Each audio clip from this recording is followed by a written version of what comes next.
hottest station is now live for your enjoyment with host Iambranded. This lady, mama is doing her thing. Miss Carlena Britch is in the building. Hold on. Hello. Hi, how are you? I'm good. How are you? Welcome to Ladies Night. I'm wonderful. Thanks for having me. Definitely.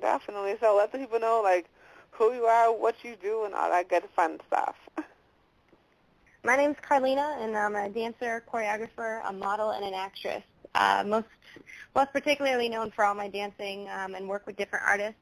But, yeah, I have a few more than just that under my belt. That's dope.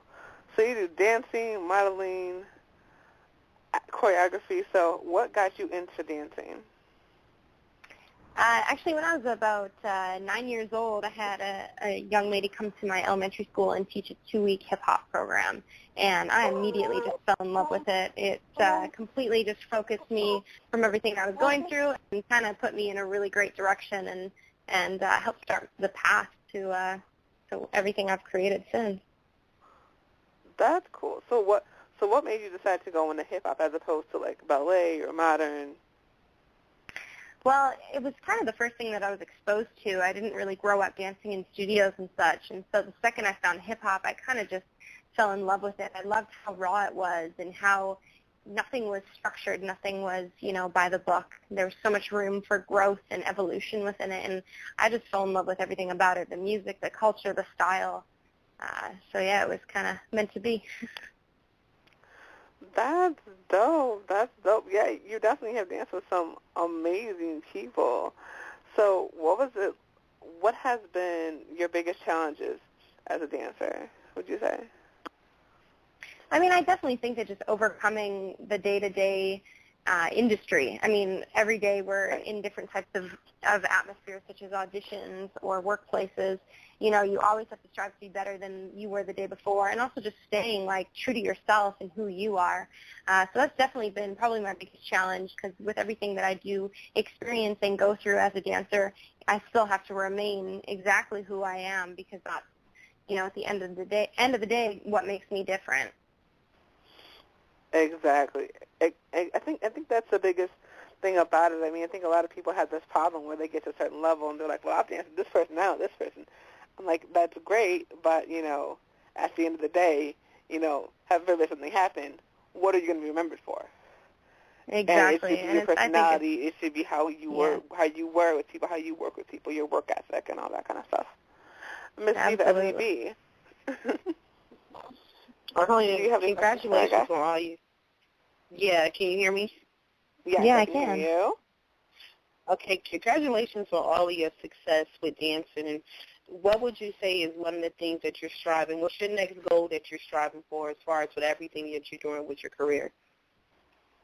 Well, I think ultimately I'm trying to strive for just creating a bigger purpose and a greater story behind everything I do. I mean, it's going to change all the time, the people that I dance for, and, I might go on another tour, I might do, a movie or a different music video, things like that. But I think the second we push aside those material things and really try to create, like, okay, what's the purpose behind what I'm doing? What type of inspiration do I want to be? What kind of story do I want to tell? And so right now that's my focus, is just trying to tie in all that I do with a greater purpose, with a bigger focus and bigger dreams. Because again, like you had just mentioned, it ultimately comes down to, like, what you're going to be remembered for. And I don't want to be remembered for the other people that I've worked for. I want to be remembered for exactly who I am, what I bring to the table. So. Exactly. Are you planning on opening up any studios or opening up some type of choreography or dance management for people that can just come to you and, just have a stable client base? Or I think that would be something definitely to consider in the future. But right now I'm kind of just striving to be on stage, to be in front of the camera, to be, around different people and really just develop my own craft on different types of platforms. And I've been very fortunate to be able to do that. So. All right. What has been one of the most exciting events as far as within your career of dancing? What's one of the most memorable ones? Well, a few months ago, I just finished a 2-year world tour with Justin Bieber, so that was an incredible. Nice. I literally saw almost every single country in the world, and to get to do it while doing it with a group of people with, a passion for what I do, what I love, was just even more incredible. I mean, every day I got to see something new, but I also got to dance on a new stage, a new platform, express my talents with different types of fans and different types of people. So it was a very rewarding and very shaping experience of my life. I mean, 2 whole years of that is pretty long, pretty lengthy, but I learned a lot, which was great. That is awesome. So what was your experience like growing up in Canada? Well, I grew up in a couple different circumstances. I grew up in foster care, and so I felt like a lot of my childhood was bounced back and forth and kind of all over the place due to my circumstances. And again, like I said, the second I found dance, it really focused me and helped shape me. And so in Vancouver, where I grew up, I really just tried to expand my talents in every single area I could. And unfortunately, the industry is not very big in Canada. So I did do what I could to make it out there. And I also lived in Toronto and did the same thing. Did a couple movies and stuff, was on So You Think You Can Dance Canada. And so all of those stepping stones really pushed me forward and got me to where I am now, which is living in Los Angeles. That is super cool. So you said that you grew up in foster homes. So yes. What was, I shouldn't say what was the experience like, but more effective, what inspired you and kept you going besides dance, like, so that you were able to get out of that situation and now inspire others? I think that's awesome, because anybody that's grown up in that kind of environment, it is huge to be able to give back and show kids that that you are somebody and you can progress. So who in your life inspired you outside of your dance teacher to continue to do what you do? I have a really incredible woman in my life. She's like a mom to me. She was actually my elementary school teacher, and she kind of was in my life since about the age of 5 or 6, and kind of just watched me develop and grow up, and watched the circumstances I was in, and the home life that I had, and just kind of how I got through everything. And I think she really ultimately taught me that life is choice. We're not given these things. Exactly, we're not given these things for no reason. The reason I went through everything I went through is because I'm supposed to enlighten and inspire people with that story. It's not for me to be pitied. It's not for me to be, taken down or to go on a completely different route with it. It's just simply for me to share. And I think it took me a really long time to come to that place where I could be vulnerable enough to share that part of me.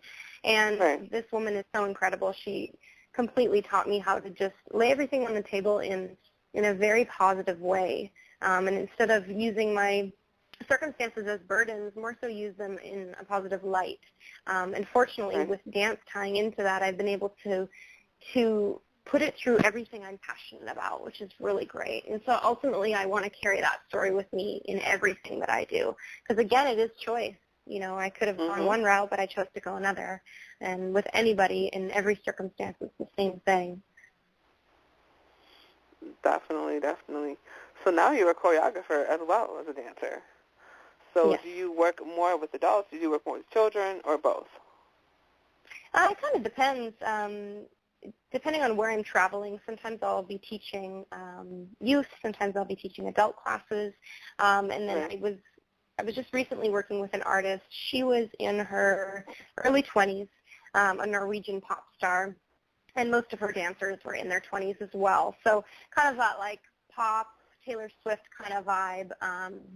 So yeah, it just kind of depends like what comes my way and what kind of matches. Some things don't line up and some things do, which is really neat. But again, I feel like I'm able to share with people age 6 to 40, which is really great. That's what's up, and that's what's incredibly important, is that you are reaching out to the youth. And I think people don't understand that little kids understand and can comprehend and are able to absorb so much more than people give them credit for. You know, because I work with youth, because both me and Ebony work with youth as well, and it's just amazing to see and how flexible they are at that age, especially when it comes to dance. Yes. They can really pick it up well. I think those are our most shaping moments of our lives, and so the people that we do have around us are going to ultimately shape the women or men that we're going to be.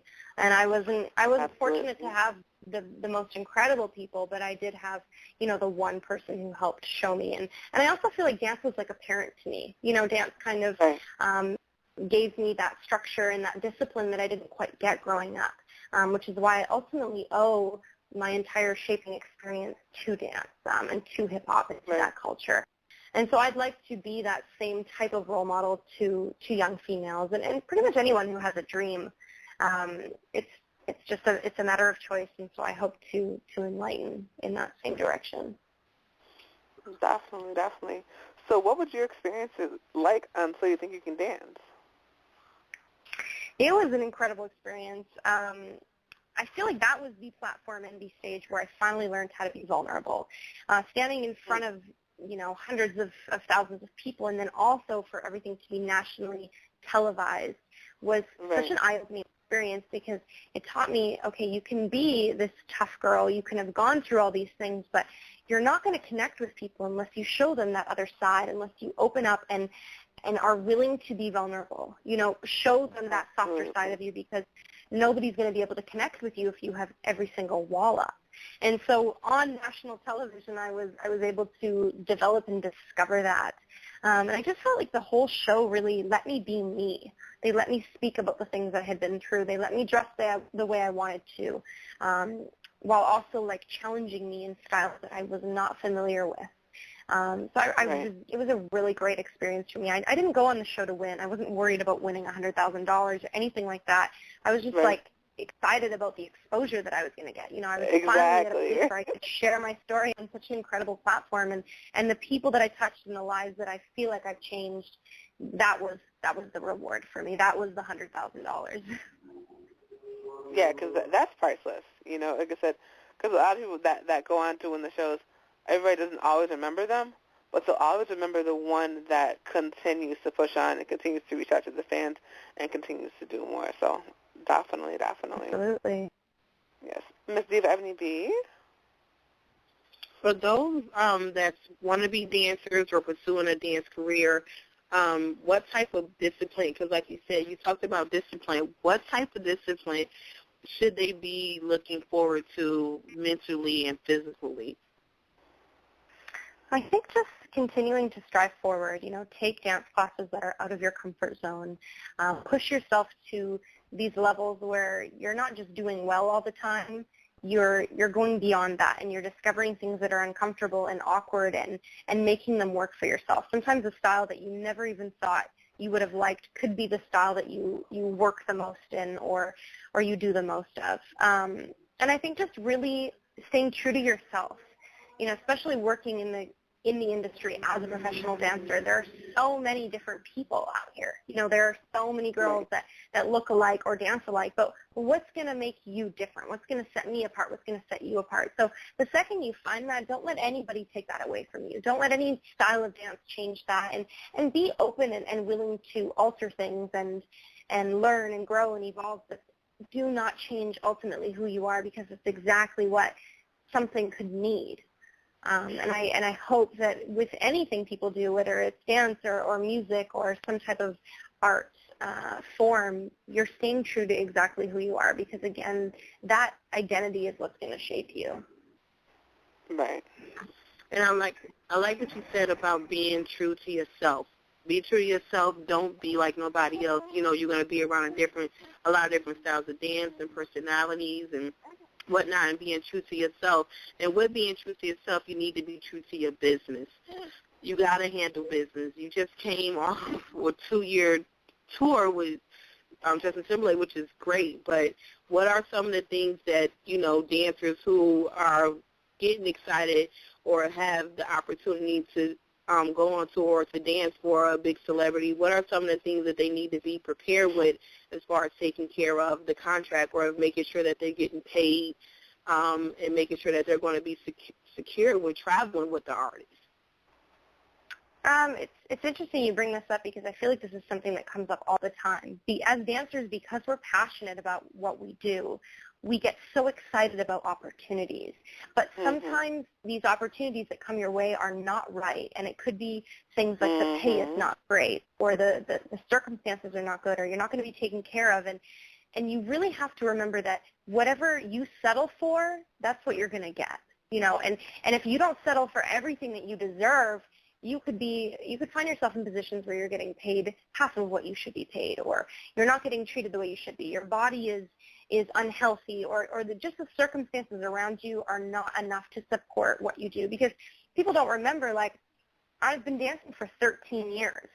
That 13 years is like my schooling. That's like a doctor going to school for 20 years. It's in a sense the same thing. So why would I train for 13 years and then do a job that's only going to pay me a quarter of what I deserve just because I'm excited?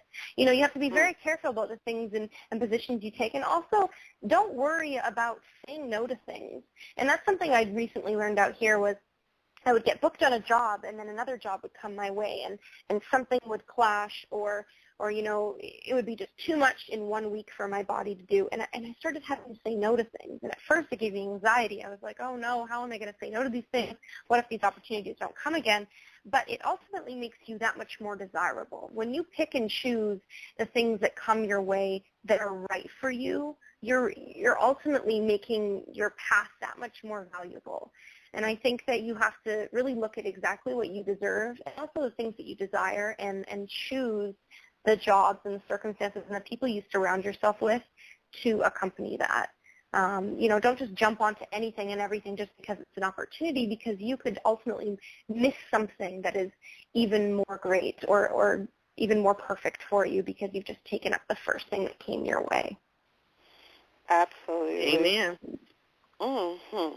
So my question, we talk a lot about body image, and our big thing today as well, embracing your curves. So I know in the dance community there is a huge thing about, being incredibly skinny. Has it gotten to the, I know it's gotten to the point where some dancers have actually gotten sick. So what advice would you have for somebody that's dancing in terms of being healthy but not getting to the point that they're like super, super tiny? Because I think the issue is that it's kind of like like with the wrestlers too, where they have this thing when they have a weight requirement or whatever. So how do you tell dancers not to be so self-conscious about that?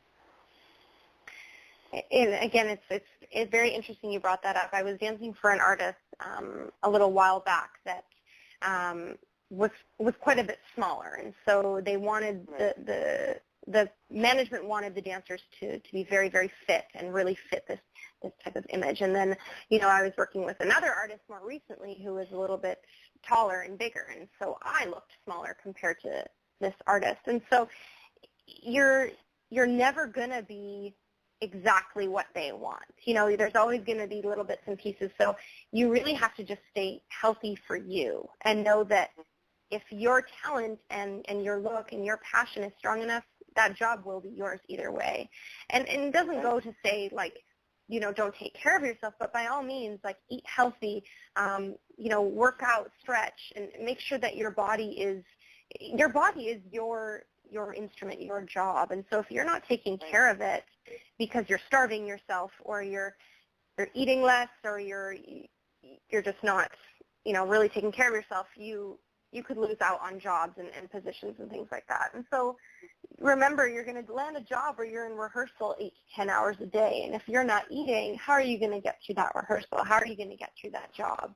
And fortunately, in my industry, we're pretty good about taking care of ourselves, but I do know that in industries such as ballet and contemporary, that very skinny, tall, petite image is quite ideal. And it does happen in my industry as well. But just stay true to exactly who you are, and life's too short to not enjoy great food and moments with friends and a day where you're not working out. I mean, that's just how it is. So try not to worry too much about body image, because the second you walk into a room and you're feeling insecure about the way you look, somebody is going to be able to read that right away. They're going to read it off your face, your body language. It's going to affect your dancing and your talent. And so just stay healthy and motivated and eat well, but don't stress and worry too much about what other people think of you, because one job that you could be too skinny for, another you could be too big for, and vice versa. And you're never going to make them all happy. So ultimately, just make yourself happy. That's the best part about it. Right. And also, like what do you think it is that, why it, like, especially with ballet you were talking about, why it is that the industry has gotten to the point, or is at the point where it all is about nothing but body image, and they do make the girls feel bad if they're 5 pounds over, whatever the situation may be. Where do you think that even came from, and why do you think the girls that are in the industry now still allow themselves to be put into that box? I ultimately think it comes down to media and just social images. Absolutely. Since when was a model made to be this size and this size only? I mean, you look at Marilyn Monroe, who was like the icon of her generation. I mean, she still is. She's still celebrated, and she was then what is considered to be a plus size model now. That's crazy to me. And especially most people you speak with, whether it's men or female or friends, or people love curves and just natural, beautiful women. That's ultimately what always wins over. And so we have to, it takes us, it's going to take the people like the dancers and the models and even just general public speaking. It's going to take those types of people to really change that image and bring back what is natural and healthy. And it is unfortunate that, sometimes in circumstances like dance productions and shows, they want the lines to be cleaner and sharper, and so they want the dancers to be thin and look sickly. And I mean, I personally just don't agree with it. And it could come down to the fact that ballet and contemporary is a much more structured world. It grew up in a studio. Like that dance was created in a studio with names of every step and a vocabulary for it, whereas hip-hop and locking and popping and styles of dance like that, they came from the streets. That was more natural. Absolutely. It was just social dancing. It was party dancing. It was what people were doing at the clubs and doing with their friends. And so there's a little bit more room for just more naturalness, So it's up to us to really make that change and to set that standard for just natural, healthy-looking bodies versus these sickly, tall, skinny, over-the-top, not taking care of yourself type of bodies. Absolutely, absolutely. And Carlena Britch is our guest on Ladies Night Radio. I think that is the best thing that you could have said, because I think the problem that I've seen now is that younger girls are getting to the point where they're dieting at like 5 and 6 years old, because that's what they see on TV and that's what they see in movies.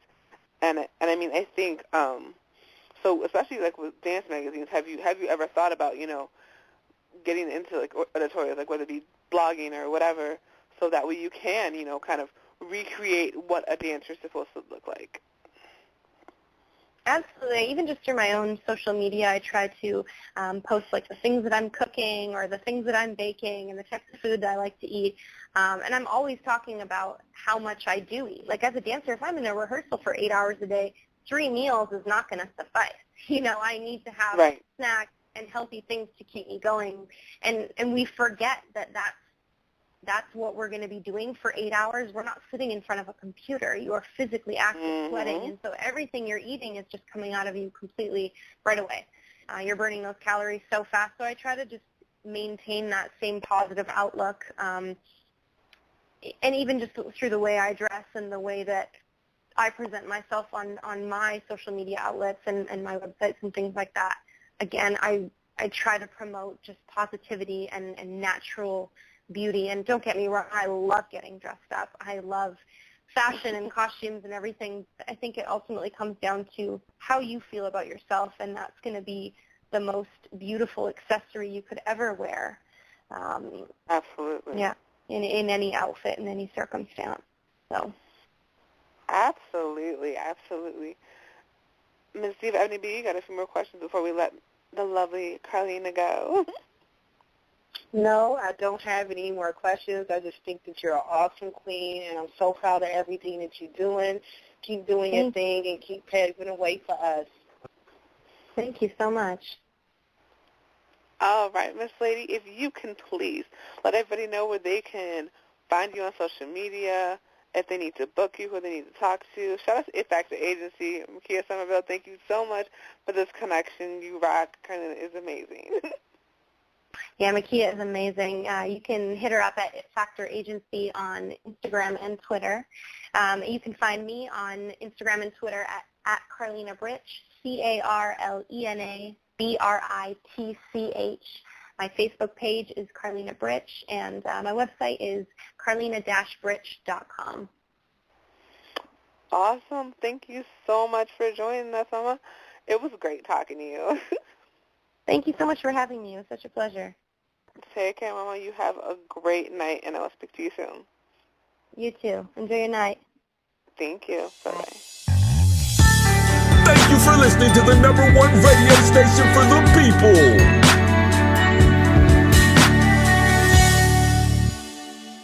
Nexxlegacy Radio.